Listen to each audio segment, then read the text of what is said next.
Hello everyone, it's me again, Burntam, DIY TV. Another day is another vlog for you to learn. So ay mga ka-DIY, meron ulit tayong tuturo na basic tutorial sa inyo sa araw na to. Yan, pero bago natin tuloy ang video, syempre shoutout muna natin Analos Vlog, pag-subscribe sa YouTube channel at pag-follow yung Facebook page niya. Syempre, wag natin kalimutan, shoutout din natin mga naka-Euro Griffin 180cc at syempre shoutout natin yung Facebook page natin, Euro Griffin 180ph at yung admin na si EI. So ayan mga ka-DIY, para sa viewers na nagtatanong kung saan yung drain plug ng gear oil natin, para sa iyo to, Boss Amo Lodi. So gagawin natin para sa inyo. So nandito yung ano natin, owner's manual. Yan, Griffin. Okay, Euro motor. So may owner's manual tayo. Tinatanong po kasi niya kung saan yung drain plug ng gear oil natin at kung anong klaseng gear oil at kung ilang ml. So yan, according dito sa page 17, yan, transmission oil inspection and change. So yan. So nakalagay dyan kung paano mo sa i-check. Tapos yung oil replacement niya, yung gear oil, ito 170cc. Yan. Install the drain bolt and tighten fill new transmission oil which is 170cc and use the recommended oil genuine high foiled gear oil SAI 85W-140. So 85W-140. Any brand kando naman mga ka-DIY, basta yung viscosity na sinabi niya 85/140, yun ang ilalagay ninyo. At tapos yung sukat niya syempre dapat 170cc.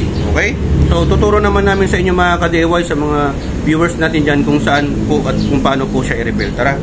So dito tayo mga ka-DIY sa likod. Yan, meron ulit siyang plastic cover. Yan. Ito yung plastic cover na kung saan dito ka mag-refill at mag-change transmission oil. So ito, meron po siyang Allen bolt. Yan, tanggalin natin. Yung isa kanina naluwagan ko na kasi talagang mahirap, magsasayang tayo ng oras para i-video siya. Yan, Allen bolt. Dito siya, yung isa oh.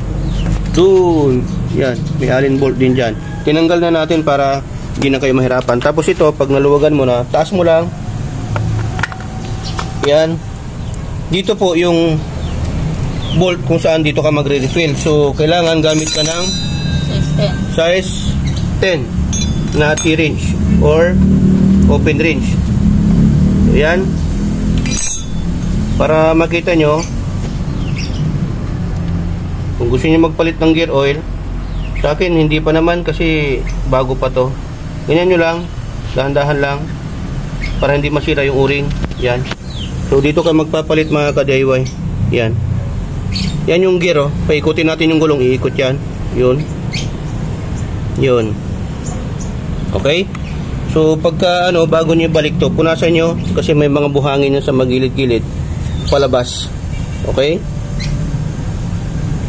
So diyan mga ka-DIY tapos punasan niyo rin to. Yan. So yan, nakita niyo na. Tapos naman pagka magdi-drain kayo dito sa baba, gamit natin ng size 12mm. Yan. Okay. Mabilisan lang to mga ka-DIY kasi baka mabuhos yung langis. Yun oh. Papatakin ko lang. Yun. So yan yung drain plug nya. Yan. So nakita nyo na, punasan lang natin. So yan, higpitan na po natin mga ka-DIY.